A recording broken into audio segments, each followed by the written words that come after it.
Pra você ter a melhor água na empresa ou em casa, pra matar a sede ou hidratar a vida, peça filtro, use filtro soft da Pelizaro. Água pura, natural, é a preferida. Tem cores preto, prato, branco pra você escolher. Pelizaro é muito mais saúde pra beber. Água para todas as estações. Pelizaro, distribuidor para o oeste catarinense. Fone 34 44 13 51, Concórdia.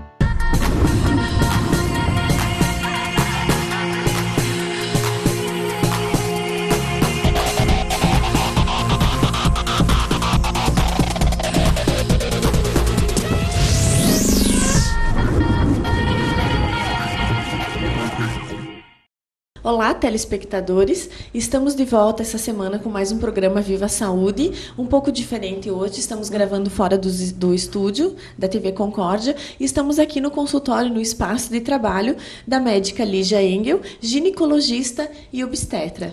Lígia, obrigada por ter aceito o nosso convite e por estar, por nos abrir o espaço para estarmos aqui gravando. Eu fico extremamente orgulhosa, minha médica, médica da minha mãe. Então é um momento bem importante para a gente poder estar conversando um pouquinho e falar um pouco de saúde da mulher, Eu queria agradecer o convite. Quando você me convidou, eu falei, fiquei toda orgulhosa de ser convidada. Da saúde da mulher. Olha, quanto a isso, nós temos horas e horas de papo, de conversa. Isso. Lígia, podemos começar falando um pouquinho da tua trajetória, São 30 anos de profissão em Concórdia, um nome já, uma imagem já construída, um nome construído, uma referência na área da saúde da mulher, e 30 anos não é brincadeira, É um tempo, de fato, de construção de uma profissão, de construção dessa imagem. Fala um pouquinho pra gente como é que foi essa trajetória, o que mudou em fazer saúde hoje e em fazer saúde há 30 anos atrás, quais são as possibilidades que hoje existem e que não existiam, e os próprios desafios, que hoje também existem e que talvez no iniciozinho lá não eram tão evidentes. Bom, estudei aqui, no Colégio São José, das Freiras, primeiro na escola Atílio Fontana. Bom, Concórdia era um microcosmos, a gente vivia praticamente isolada nos nossos morros, Um visitante, quando chegava, era um acontecimento, A Sadia, a atual BRF, escoasse os produtos no começo ia para aviões. Concórdia não tinha transporte, não tinha estradas. Quando se conseguia sair um ônibus, uma coisa, praticamente atolava na saída. Então, para estudar, eu fiz até o segundo grau aqui, até o segundo ano do segundo grau aqui, e daí fomos para Curitiba. Gente, foi uma geração toda que foi aquela vez. Foi o Luiz Bernardi, o Zé Bernardi, o Mauro, que fomos para Curitiba. Depois uma outra turma foi para Porto Alegre. Então, a geração, todos os colegas foram estudar. Mas, gente, para chegar a Curitiba era uma aventura. Primeiro que a gente nunca tinha saído daqui, Olha, já estava te falando, nós pegávamos um ônibus aqui, íamos até Joaçaba. Daí fazia baldeação, daí a gente pegava um outro para ir para Curitiba. A gente ia de estrada de chão até Curitibanos. Quando chovia, gente, tinha perto de Campos Novos um trecho chamado Inferninho. Atolava, o ônibus atolava, todo mundo descia, tinha que empurrar. Os guris empurravam e nós dávamos o apoio moral lá, para ajudar. Você tirava as malas ia pro atoleiro e daí a gente saía do atoleiro. Daí, para desatolar o ônibus, tinha um senhor que morava na beira da estrada, muito esperto. Daí atolava o ônibus, ele já vinha com a junta de boi. Daí o ônibus era desatolado pela junta de bois. Nós ficamos assim até 77. Eu comecei a estudar na faculdade em 74, comecei a ir para lá em 73, até 77, quando foi feita a Transbrasiliana. Mas nos últimos anos o senhor já tinha evoluído, ele já nos desatolava com um trator, daí era mais fácil, porque senão nós ficávamos 4, 5 horas no inferninho, para poder sair. Claro que não tinha toalete no ônibus, gente, isso era uma coisa muito evoluída, sofisticada. Quando a gente ia pro potreiro mesmo, sabe? Parava todo mundo, descia pro potreiro. Todo mundo do ônibus. E não tinha supermercado, ninguém tinha grandes postes naquela época, né? Então a gente levava praticamente o rancho do mês. Vinha para casa, a gente ia com linguiça, ovo, pão, era aquela berraria. Cuidado com meus ovos! Onde é que tá meu rancho? Mas olha, foi uma geração desbravadora. Daí fomos para Curitiba, como eu falei, outra turma ia para Porto Alegre, mas não penso que era melhor, não. Eles tinham que passar ali a balsa, não tinha ponte de separava Concórdia de Marcelino, eles passavam por balsa, e quando chovia, a balsa sumia. Daí eles ficavam presos num lado do Uruguai ou do outro lado. Sim. Então foi a geração, era assim que a gente ia. Mas fomos, gente, nem sabíamos como era lá, e foi feito. Fomos para o cursinho, passamos, entramos para a faculdade e fomos em frente. Ninguém desistiu daquela geração. Mas foi anos e anos assim. Quando fez a Transbrasiliana, que começamos a vir por Porto União, foi, meu Deus do céu, nós sentimos no céu, nós já estávamos ali. Sim, e não tinha internet, não tinha... Telefone, não tinha Skype, o telefone era dificílimo, conseguia-se uma ligação e caía a ligação. De quanto em quanto tempo, em média? Bom, a gente vinha na Páscoa, claro, para pegar o rancho, e depois em julho. Eram 2 vezes e no final do ano. E no final do ano. Isso até o primeiro e segundo ano de faculdade. Depois do terceiro ano, começou os estágios, a gente vinha... já quase não dava mais. Natal, de vez em quando. Ok. Direto. E Lígia, você acha que toda essa experiência também, né, essa vivência, fazer parte desse grupo que começou, na verdade, a desbravar, né, profissionalmente e voltar para a Concórdia, né? Por que tu escolheu? Mesmo com todas essas dificuldades, a gente, claro, que se orgulha e fica super feliz, mas... Tem a tua família aqui, uma história, né? Mas tinha outras oportunidades, outras possibilidades. Por que voltar para Concórdia e começar aqui, aonde a cidade também estava começando e, de fato, muitas dificuldades, né, existiam? Bom, quando voltamos, Concórdia não tinha especialidades, né? Tinha alguns médicos, mas não tinha... Foi a primeira geração com residência, com especialidade. O hospital não tinha nada disso. Começamos do zero. Por que Concórdia? Porque a minha cidade, sei lá, a minha referência de vida sempre foi Concórdia. Podia ter ficado em Curitiba, tinha um monte de oportunidades, podia ter ficado no hospital de clínicas, abrir uma clínica lá, tinha todas essas chances, outras cidades também. Mas sempre quis Concórdia, sempre... É um desafio, gente. Sim. Não tinha nada. Começamos do zero. Separar as especialidades. Quando viemos, tinha 2 salas de cirurgia. Se fazia tudo naquelas salas. Sim. Então, começou-se a aumentar o centro cirúrgico, formou-se a maternidade, separou-se a maternidade. Olha, foi uma luta. Gente, foi pedido dinheiro para a prefeitura, para a Sadia, pelo diretor, que era o seu Anselmo. Então, foi-se começada uma reformulação geral no hospital. Então, o hospital começou a ter centro cirúrgico, médico, o anestesista que já tinha, mas veio mais anestesistas, começaram todas, a clínica médica separada, a cirurgia separada, gineco separada, pediatria separada. Então, olha, era um desafio imenso. Nos outros estava tudo feito. Claro. Aqui a gente podia começar do zero. E foi um grupo que começou do zero mesmo. Perfeito. E Lígia, falando um pouquinho da tua atuação hoje, então, né? Você atende inúmeras, né, pacientes, mulheres, se tratando de saúde da mulher. O que tem mais aparecido no teu consultório? O que tem sido mais preocupante enquanto médica? O que você, enquanto profissional, se preocupa e diz, meu Deus, né? Se isso não mudar, eu vou estar recebendo mais e mais pessoas já diagnosticadas ou já doentes e não conseguindo prevenir e promover a saúde. Onde que está a pedra no sapato hoje, se tratando de saúde da mulher? O que eu vejo na evolução dos tempos, quando eu comecei, as pessoas vinham com um problema muito sério. Ou então fazer pré-natal. Tá? Pré-natal, ou fazer exame pré-nupcial. Naquela época existia o pré-nupcial. Então, elas vinham bem específicos, com um problema muito sério ou essa prevenção. O que eu notei na evolução, que houve uma grande modificação na cabeça da mulher. Hoje a mulher se preocupa em prevenir. tá? bom. Ela vem fazer prevenção. E outra coisa, como geralmente na família, é ela que se preocupa com a saúde, ela quer prevenção não só dela, mas dos filhos e do marido. Então, o que eu noto é isso. O que eu posso fazer para evitar essa doença? O que eu posso melhorar com meus filhos? O que meu marido tem que fazer? Qual é o médico que eu encaminho o meu marido? Então, o que mudou é isso. As mulheres perceberam a necessidade da prevenção. Ok, perfeito. Isso é muito bom, né? Mas olha, foi uma evolução fantástica. Exatamente. Também houve todas as campanhas na televisão, na internet, conscientização. Houve uma conscientização feminina sobre isso, bem séria. Perfeito. Lígia, de qualquer forma, a gente ainda vê, né, aparece muito ainda, algumas situações que a gente já discutiu, já falou, mas que ainda as mulheres são diagnosticadas, né? Por exemplo, o HPV.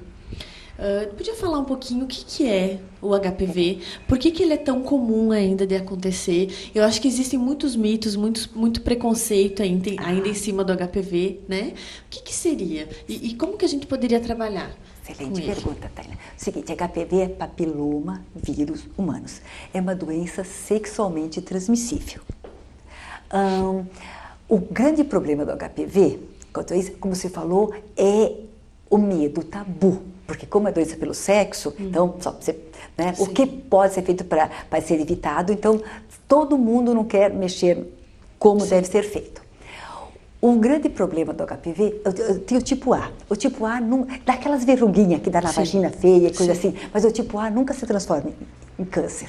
Agora, tem o tipo B. E o tipo B tem várias cepas. Agora, existem 4 cepas principais, a 6, a 8, a 31, a 35, que são consideradas pré-cancerígenas, que pode sofrer uma transformação maligna. Então, esse é o grande problema do HPV. É um vírus que pode levar a um câncer de colo de útero. Olha a estatística, 97,4% dos cânceres de colo de útero na mulher são ocasionados pelo HPV. E agora, a coisa melhor que já aconteceu é que desde 2006 foi descoberta uma vacina que previne contra o HPV. Então, todo mundo devia estar sendo vacinado. Claro. Na Europa, os Estados Unidos, na Europa e Estados Unidos já é obrigatório, faz parte do rol normal de vacinação. Olha que bacana. Toda menina, mas agora é importante que as pessoas não sabem, os meninos também têm que ser vacinados, que na mulher previne contra câncer de colo de útero, nos meninos previne contra câncer de pênis, que está aumentando muito, e câncer de orofaringe. Então, a menina e o menino deveriam ser vacinados.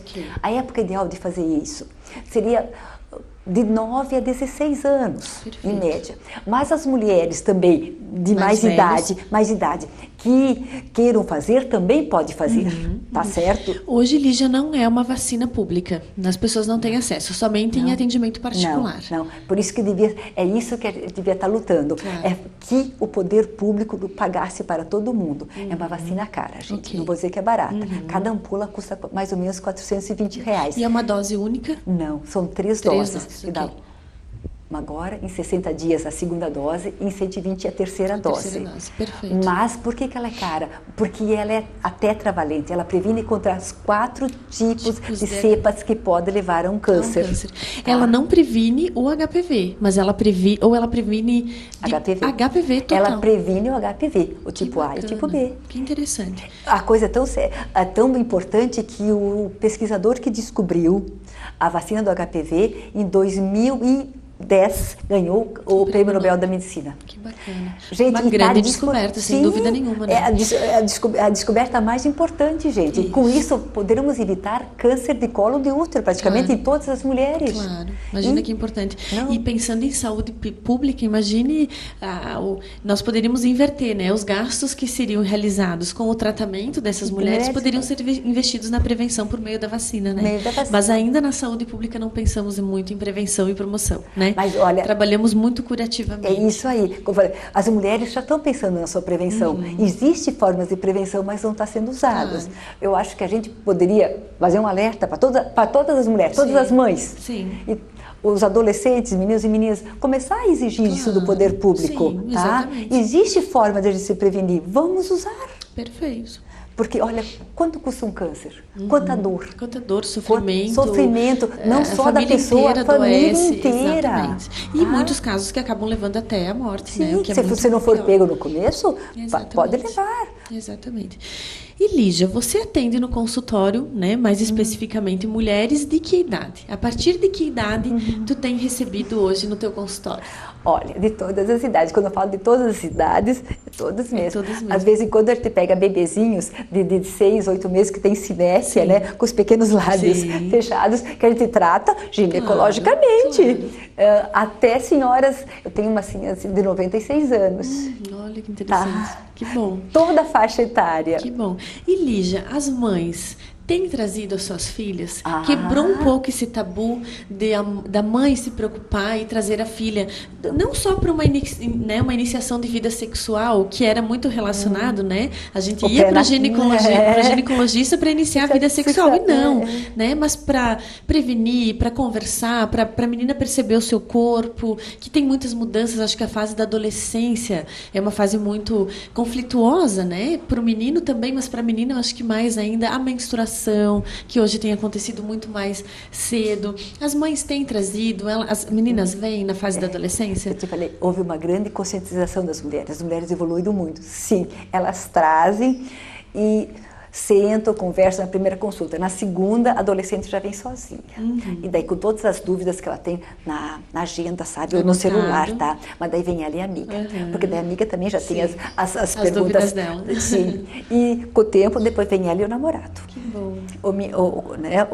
O namoradinho, que daí também ele tem todas as dúvidas. Tia, daí ele me chama de tia, e é isso. E daí ela tem a agenda das perguntas e ele tem das deles. Que interessante. E, sim, é muito Que bonito. Bom. E outra coisa que eu vejo que é um companheirismo entre os adolescentes. Sim. Um troca experiência com o outro. Sim. E eles tentam se ajudar.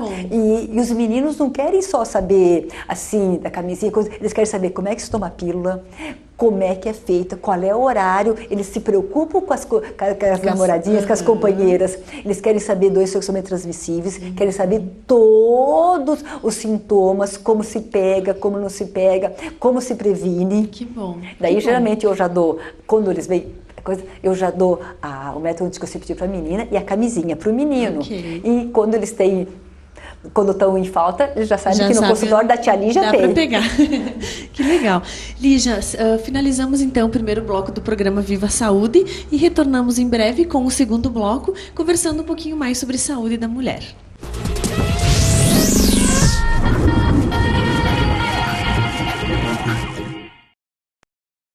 Uzimac é referência em serviços de torno, soldas, montagens, consertos de máquinas industriais e agrícolas, estruturas metálicas e tanques para distribuição de adubos.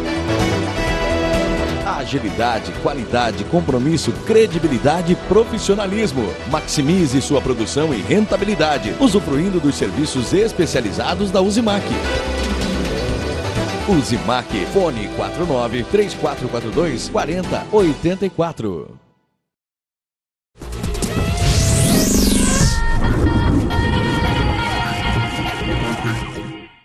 Olá, telespectadores, retornamos com mais um bloco do programa Viva Saúde. Hoje eu estou aqui no consultório da médica Lígia Engel, ginecologista e obstetra. Lígia, nós conversávamos então no primeiro bloco sobre o HPV, saúde da mulher. Queria que tu falasse um pouquinho, em função da tua especialidade, você trabalha muito também com mães, né?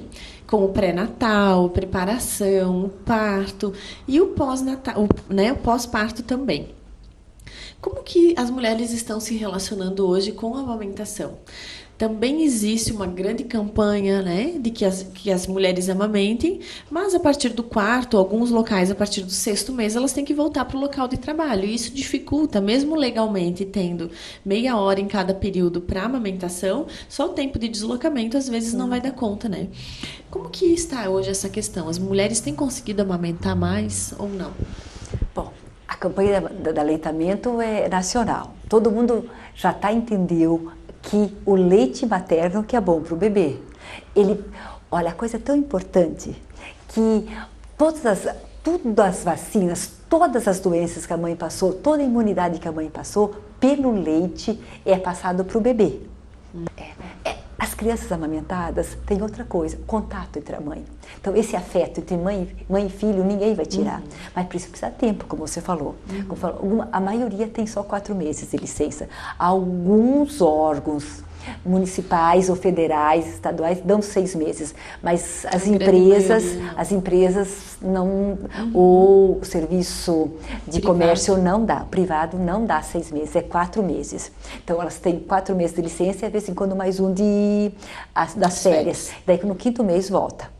Então já corta isso. Se bem que a criança já começa a receber, a partir do 4º mês, outras alimentações. Mas o ideal é que até 6º mês seja só aleitamento materno. Meu sonho, que há 30 anos falo isso, já falei para você 1 milhão de vezes, né? Eu queria ter um banco de leite. Um banco de leite seria uma coisa bem simples. Um local confortável, um local acessível para todas as mulheres, que elas pudessem ir lá, ter uma técnica de enfermagem, uma enfermeira, alguém para ajudar, ensinar a amamentar. Porque ninguém nasce sabendo. Você teve um filho, você sabe como foi os primeiros dias, né? A primeira sensação que tu quer desistir. É isso aí. Pega uma mamadeira que não dói, é muito mais fácil, prático. Isso aí. E no primeiro momento ele fora quem está também. dizendo isso, você não vai ter leite, seu neném está emagrecendo. Então, desestímulo, né? Então, a mãe nasce, coloca aquele embrulhinho no colo dela, né? E aí, a partir daí, você é responsável por uma vida, gente. Sim. O pânico é total. Até ali você era filha e esposa, de repente você virou mãe em um segundo. E a partir daí você tem que dar um jeito na coisa, né? Exatamente. Tem que fazer aquele bebê mamar, tem que aparecer o leite e tudo mais. Primeiro pânico. Primeira coisa para todas as mamães, até o 3º dia ninguém tem leite, gente. Só tem o colostro, que sustenta mais que o próprio leite. É uma concentração muito grande de proteínas. Então, e é muito importante toda mãe dar isso, porque isso estimula o sistema imune do bebê. Ótimo. A partir dos 72 horas começa a puxadura, que a gente chama, começa a vir o leite. Você lembra como é que é, né? O seio incha, dói, daí o neném vai pegar, racha o bico, sangra, dá vontade de chorar, né? Mas fica sem respirar na primeira amamentação, de tanta dor que tem. Dá para esperar mais um pouquinho, que umas dizem, dá para esperar mais um pouquinho, deixa eu passar a dor, né? Então, mas existe uma série de medicamentos, as pomadas evoluíram muito, existe bico de silicone, tá? Então, mas o que é importante, você ter passado, o que é importante dessa fase é ter alguém te apoiando. Te ensinando como amamentar.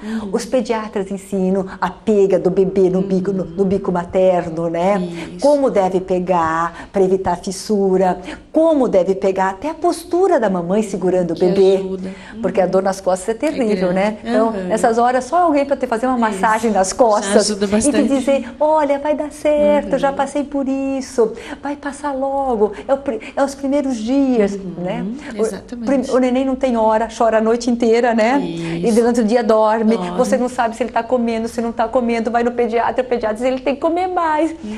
Daí, o que acontece é que ela sai no pediatra, geralmente vem aqui chorar, Lígia, não vai dar. Eu não tenho competência para isso. Muito estresse. Vai para cá, né? Sozinha, da madrugada. Isso. E em função disso, Lígia, também a gente vê que tem aumentado, eu acho que sempre existiu, mas a depressão pós-parto. Né? E em função de todas essas dificuldades que são naturais, que sempre existiram, né? Imagine nossos avós que tiveram 12, 16 filhos. Minha bisavó teve 25. 25 filhos. Então imagine, né? Então sempre existiram, mas as mulheres hoje, às vezes sem diagnóstico, mas em função dessa tristeza, dessa depressão, elas acabam não amamentando também em função da depressão pós-parto, de toda essa mudança de vida que ocorre, né? Por isso que eu pensava nesse banco de leite, porque quando eu comecei a fazer o pré-natal, gente, é o que eu falava, o meu consultório não chegava, era pequenininho, mas não chegava mesmo, porque vinha a gestante, né? Daí vinha o marido, vinha a mãe dela, a mãe dele, e aí tias e tios, sabe? E isso é coisa, até os priminhos vinham junto. Olha, vinha uma gestante e 6 pessoas, tá? Hoje em dia é o casal, é só os dois. E de repente com aquele serzinho novo na frente.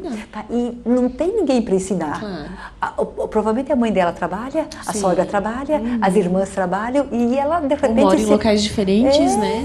Não é coisa, a mobilidade estrutura familiar grande, diferente. Diferente. Hoje, né? O marido não tem nem noção do que é amamentar, né? E de repente ela tem que dar um jeito na coisa.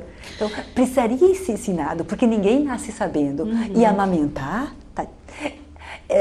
é um ato de aprendizado. Isso, e a gente, você entendeu isso, né? Depois de um tempo... Isso. Com toda essa adaptação, com todo esse acompanhamento, mas mamou até o último momento que eu consegui amamentar, ele amamentou. Isso aí. Então, teve que aprender, teve que saber que o dia seguinte vai ser melhor, mas que é importantíssimo para o bebê. Então, se tivesse um local acessível, com técnicas de enfermagem, para as mulheres poderem aprender. E até quando voltarem a trabalhar, que eu pensava, elas esgotavam a mama, deixavam o leite ali, né? Poderia ser dado esse leite, porque a maioria das crianças vai para o CMEI, ou para a escolinha, dar-se leite materno para o bebê, mesmo em chuquinhas, em mamadeiras, mas é o leite da mãe, é o leite materno, porque ela tem um lugar para esgotar na hora do almoço, na hora que ela se afoga, podiam pegar o bebê, ter um local gostoso para amamentar, porque não está para amamentar no meio da praça, né? Exatamente. E o bebê não se concentra, não ama, é por isso que ele existe muito mais facilmente. E elas também ficam mais nervosas e tudo mais. Então, um local adequado, gostoso e com apoio total. Não seria só para depois que elas voltarem a trabalhar, seria até para aprender a amamentar, para trocar experiências, porque nessa fase o que a mulher precisa é de apoio e saber a outra dizer, olha, passei por isso, vai melhorar. Só saber que o dia seguinte vai ser melhor já é uma grande coisa. Um grande alívio, né? E Lígia, falando um pouquinho sobre amamentação, aleitamento, a gente não pode falar, eu tenho uma colega na universidade que é coordenadora de nutrição, ela fala exatamente o que tu mencionou agora, a gente precisa tratar a alimentação antes mesmo da mulher engravidar. E a gente tem um reflexo hoje muito grande na nossa sociedade e extremamente preocupante, que é a obesidade. Infantil e em adultos também. Muito reflexo disso também, do não aleitamento, da comida rápida. Isso Como aí. que isso tem chegado até o teu consultório? Olha, é um problema. Tá falando para vocês. Você também mostrou uma estatística aqui no CMEI, 30% da população sobrepeso. Se nós não conseguirmos reverter isso até o fim da década, nós vamos ser uma cópia da sociedade americana, que lá eles têm 40% da população em sobrepeso ou obesos. É uma sociedade doente. E o que leva à obesidade? Por que é o nosso grande medo? A obesidade leva a diabetes, hipertensão, problemas cardíacos, problemas coronarianos severos. Sim. Tá? Então, isso vai ser pro resto da vida. Limitação, doenças crônicas. E vai ser pro resto da vida. Exatamente. Olha, a gente não fazia colesterol, triglicerídeos antes dos 35 anos, mais ou menos. Agora, adolescentes que vêm, eles estão pedindo colesterol. Fazer todo o lipidograma, colesterol, triglicerídeo e glicemia. E, para meu susto, está elevado. E daí tem que se fazer toda aquela orientação. O que você está comendo? Você faz um levantamento? Ah, não, eu não como nada de errado. Daí você faz um levantamento, coxinha, pastelzinho. São coisas prontas, né? O lanche rápido. A gente não pode esquecer que a adolescência socializa comendo. Mas pode ser mudado isso. Não precisa ser necessariamente uma fritura, né? Eu acho que a comida ela sempre foi relacionada a um ato social, sem dúvida nenhuma. A gente se reúne muito em função da comida, mas a gente precisa reaprender, né, a comer. E eu começo a bater já no pré-natal. Brigo. As minhas mamães já sabem, elas já entram em pânico. Elas odeiam a minha balança, sabe? Ela está sempre errada. Minha balança está errada. Está sempre pesando a mais. Sempre a mais. Você sabe disso, né? Que eu sou braba. Daí, o que come, como está comendo, porque começa ali na barriga da mãe. Exatamente. Até, eu vi um artigo esses dias que eu achei interessantíssimo, porque a grande moda é dar a sopinha em potinho, né? Totalmente contraindicado. Porque o ideal é a criança pegar os alimentos e pôr na boca. Porque com isso começa a sentir a textura. Exatamente. E outra coisa, criança alimentada de potinho tem muito mais tendência à obesidade que aqueles que colocaram a mão nos alimentos e colocaram na boca, que começam a perceber a quantidade de quanto pode comer. É isso. Então, e percebe a variedade, né? As papinhas prontas, elas não têm é tão misturado que é uma papa. Tu não sabe identificar ali a cenoura que tem, o couve que tem, às vezes ela até tem ingredientes, mas está tudo batido junto. Tem muito conservante, né? Exatamente. O ideal é tudo orgânico. Exatamente. Mas as minhas grávidas Inclusive, eu até chamo uma nutricionista que eu reúno as grávidas uma vez por mês aqui, daí veio a nutricionista. Daí ela deu toda a orientação e as fórmulas, como deve ser feita a alimentação. Porque temos que começar aqui. Né? Depois que as crianças, adolescentes, se você não conseguir diminuir o peso até 12 anos, está totalmente comprovado, vai ser obeso pro resto da vida. Exatamente. E até os 2, 3 anos é que ele vai estar formando o seu hábito alimentar, né? Isso aí. Se for oferecido para ele uma variedade, e tem fase que a criança vai ter que se sujar assim para comer. Isso. Né? Vai ter que lambuzar. Como você fez com o teu. Você põe os paninhos no chão, gente, e deixa ele comer, se lambuzar tudo. Exatamente. Mas se um adolescente até 12 anos é obeso, a tendência dele é ser obeso o resto da vida. Isso é uma estatística muito triste, né? Não, perigosa, gente, perigosa. Estamos tendo infartos com meninos.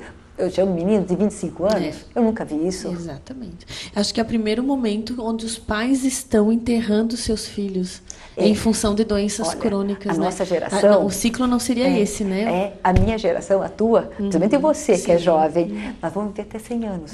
Agora, teu filho, se continuar nesse ritmo, não vai viver. Isso, 60 anos, por causa dessas doenças que...